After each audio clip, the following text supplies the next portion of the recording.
الحمد لله وكفى وصلاة الله وسلامه على رسوله المصطفى وعلى آله وصحابته ومن تبعهم بإحسان إلى يوم الدين. أما بعد، أحبتي في الله، بني آدم سيد الليلة هذا ومخلوق أباها المرء والبين وضع النولاده إنه مجتمع للنولاده iyo inuu la mucaamaloodo inay mucaamalaad dhex maraan.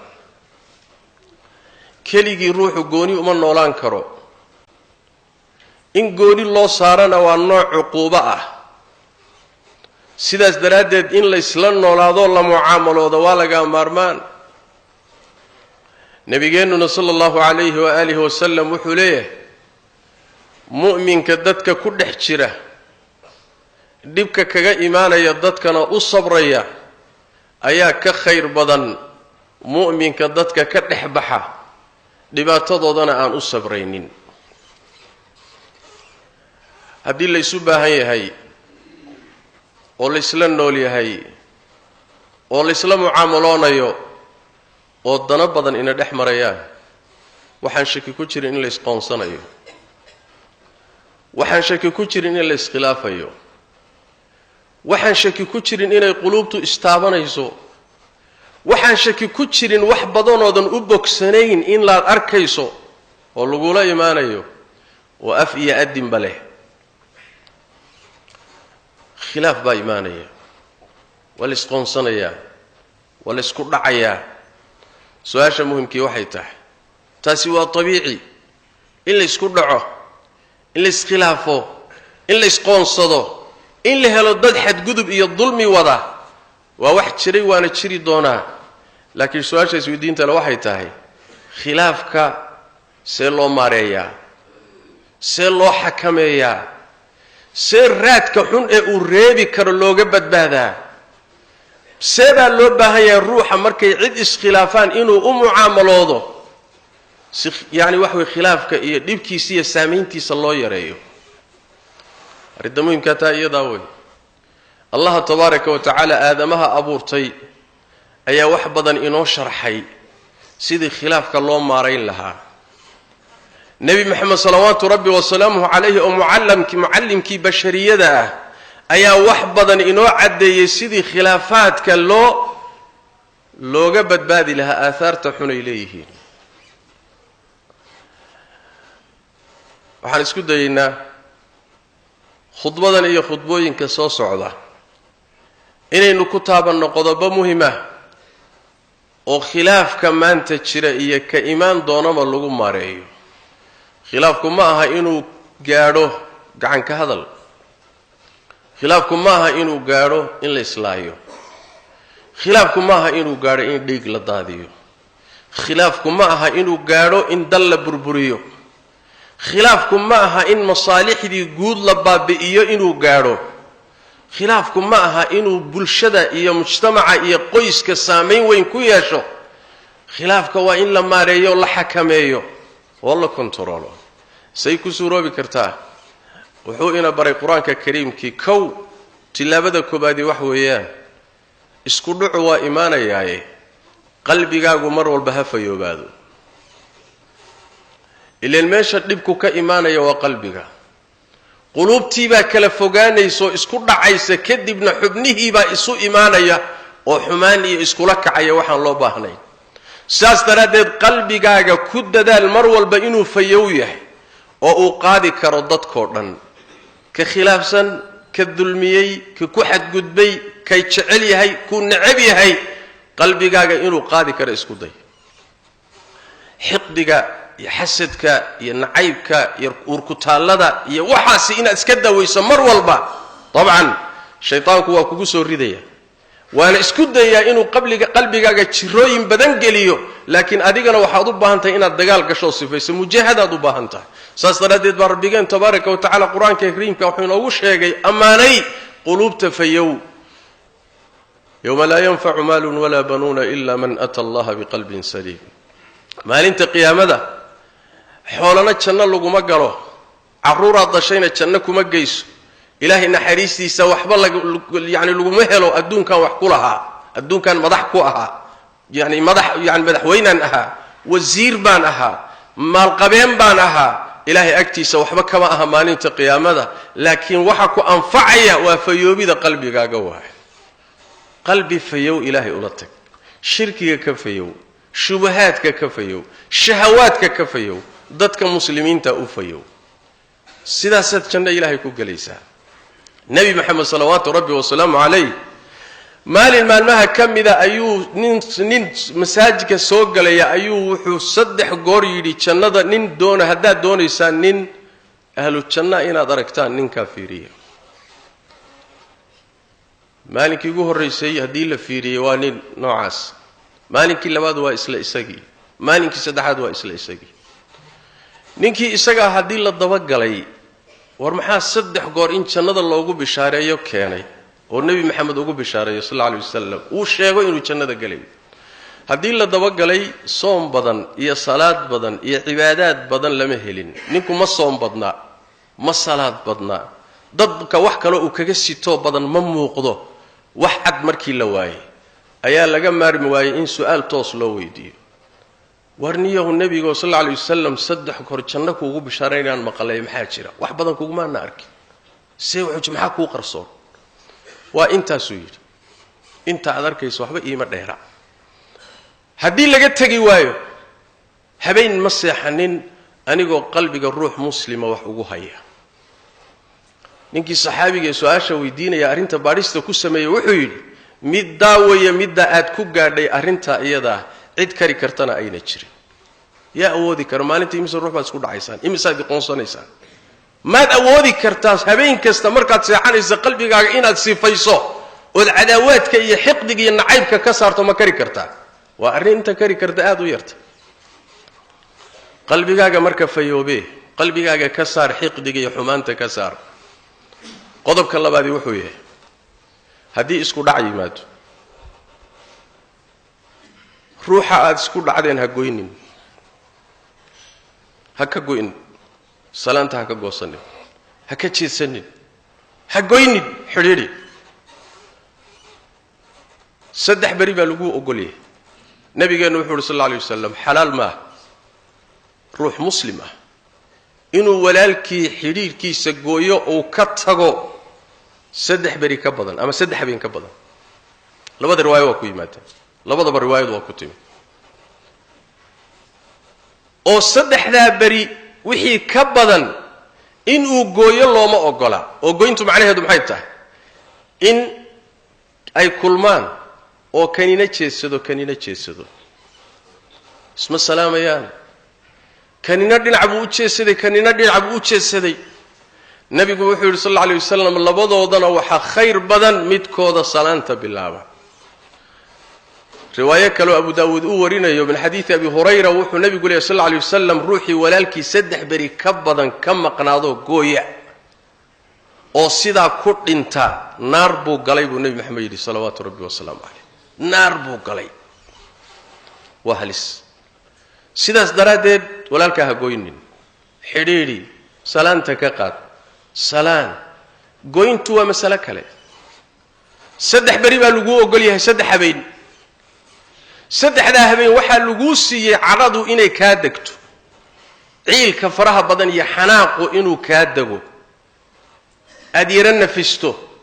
kulku ka dago laana siday Soomaalidu tiraahdo cadho waayeel waa la bariisiyaa cadhada waa la bariisiyaa waxoogaa markay karkarkeediyo kulaylka leedahay waa kii nabigu yiri salawaatu rabbi wa salaamu alayhi nin saxaabada ka laba nin oo saxaabada kamid oo murmayo is haysto nabigu arkay sallallahu alayhi wasallam hadalkooduna taagtaagay markaas nabigu wuxuu sallallahu alayhi wasallam waxaan garanayaa ninka xanaaqsan ee xididadu ay soo baxeen ee karkaray hadal haduu yiraahdo waxani dhaafayo ka tagay waxaan haysto dhan u dhaafay a'uudu billahi minash shaytaanir rajiim ninkii isagoo karkarsan oo xanaaqaya loo tagay waxa lagu yiri war saas de nabigaas ay yiri a'uudu billahi war ka cidaaf ka cidaaf bimaana ruux markuu karsan yahay xanaaqsan yahay wuxuu u baahan yahay inuu qaboobo 3 bari iyo 3 habeen ku filan inay cadhadaadu degto markay cadhadu degto oo cudurdaarkii waqtigii si la dhaafo soo noqo marka goynta jooji waa qodobka kale waay arrintaasi halisteeda ay leedahay aakhiradaadana way u darantay adduunkagana way u darantay ruuxu markuu cadho ku maqan yahay oo qalbigiisu ruux u jiran yahay oo dad u cadhaysan yahay oo cuqdadaysan yahay isagay dhibi intayna cid kale la gaadhin gogoshay kugu dhibi caawa dhan waxaad rogrogaysaa dadkii colaadu idinka dhaxaysay sariirtay kula gashay oo jidkay kula socotaa oo salaadii markaad ku jirto xanaaq shaydaan baa intuu ku soo geliyo ayaaba salaadaadii ma tukan kartid dagaal baad ku jirtaa adigii rafaaday dhib baa ku haysta culays baa ku haysta stress bay kugu keeni hurdo la'aan bay kugu keeni intaan aakhiraba la gaadho adduunkaad ka deedantay haddaad aayar qalbigaaga intaas sifaysa iska saamixi lahayd waxaan oo dhan waa ku dhaafi lahaa waa midda labaade acmaasha aynu samaynaynay khayrka in laynaga aqbalo dani waxay inoogu jirtaa inaynu dadka aynu saamaxno inaynu u noqonno nabigeenna salawaatu rabbi wasalaamu caleyh ayaa wuxuu leeyahay maalin kasta oo khamiis iyo isniin ah acmaasha ayaa la bandhigaa addoommadu waxay sameeyeen ilaahay isagoo xogogaaloo ka warhaya yaa haddana loo geeyaa loo bandhigaa markaasuu ilaahay cid kastoo addoommadiisa ka mida waa u dembi dhaafaa ilaa nin mushriga mooye ruux ilaahay u sharigiyo gaal ah mooyaane gaal looma dembi dhaafo amaa intii gaal ka soo hadhay labaana iyagana ilaahay tabaaraka wa tacaala uusan u dembi dhaafin yeeyihiin waa laba ruuxoo cuqdad isu haysa acmaashoodiina alla wuxuu leeyahay tabaaraka wa tacaala dibdhiga oo u kaadiya ilaa ay soo heshiiyaan acmaashoodii dib u dhiga salaadoodii soonkoodii xajkoodii acmaashoodii u kaadiya sidaas daraaddeed dantaada aakharaa ku jirta dantaada caafimaadkaaga adduunna waa ku jiraa aakhara dantaaduna waa ku jirtaa saamax marka soo noqo qodobka xigaayo waxa weeye adiga waxaad noqotaa ha sugin saaxiibka adigu bilow xidhiidhinta bilow xataa haddaad dulman tahay xataa haddii lagaa gardaran yahay xataa haddii lagugu xadgudbay xataa haddaad wax tirsanayso mubaadarada qaado tilaabada hore qaado labadiinna midka wanaagsan noqo nabigeenu sal alla alay wasalam wuxuu leeyahay wakhayruhuma aladii yabda'u bisalaam labada iskala tegay ee isgooyey midkooda khayrka badan waa midka salaanta bilaaba waa midka xidhiidhka bilaaba waa midka soo dhoweeya walaalkii waa midka isagu dulqaadka sameeya kaasaa labadooda khayr badan buu nabigu yidhi salawaatu rabbi wasalam marka midka khayrka badan noqo khayrka qaado adigu bilow ma aha siduu shaytaanku kuugu sheekaynayo wuxuu ku leeyahay ma adigoo lagaa gardaran yahay oo lagu dulmiyey oo waxaa lagugu sameeyey oo tan lagu yeelay yaad haddana baryi miyaa ood isdullayni miyaa war dulli ha qaadanin isagu ha iskeeno isagaa gardaran naftaadiiyo shaytaan baa saa ku leh laakiin arrintu sidaa waa ka duwanta nabigeennu wuxuu leeyahay salawaatu rabbi wasalaamu calayh addoon cid dhibaato u geysatay iska cafiyey oo saamaxay ilaahay tabaaraka wa tacaala cizi iyo sharaf waxaan ahayn uma siyaadiyo shaytaanku sharaftaasuu kuu diidan yahay markaasuu wuxuu kugu leeyahay waa dulloobi hebel haddaad u tagtood salaanta waa dulloobi haddaad xidhiidhkiisa bilowdo waa dulloobi ha isdullaynin war dulli meehe waa cizi iyo sharaf bal nabigeennu wuxuu tilmaamay sal alla alay wasalam tilaabadaa aad qaadatay ayaad saddexda hal mar lagdaysaa saddex xoog badan baad saddexdaba hal mar ka raysay nabigeennu salawaatu rabbi wasalaamu calayhi maalin maalmaha ka mid a ayuu wuxuu soo maray rag lagatamaya nin baa halkaasoo kale jooga nin xoog badan oo khatar ah markaasaa nebigu wuxuu yidhi sal alla alay wasalam maa haada warkani muxuu ah waxay yidhi rasuulka ilaahi ninkaa ma aragtaa haa waa nin lagdaa'a waayo waa nin khatar ah oo halis ah cid loo soo saaro ma jiro oo laga tankiisa u soo baxa ma jiro ilaa wuu lagdaa wax ka reeyaa lala'yahay rag isu tag nin walba isku day caasha laysgeli ninkaasi wax lagdan lawaabaa layidhi rasuulka ilaahay wuxuu nabigu yidhi sal alla alay wasalam war ma idiin sheegaa ninkaa nin ka xoog badan nin ka adag ma idiin sheegaa haa noo sheeg rasuulka ilaahay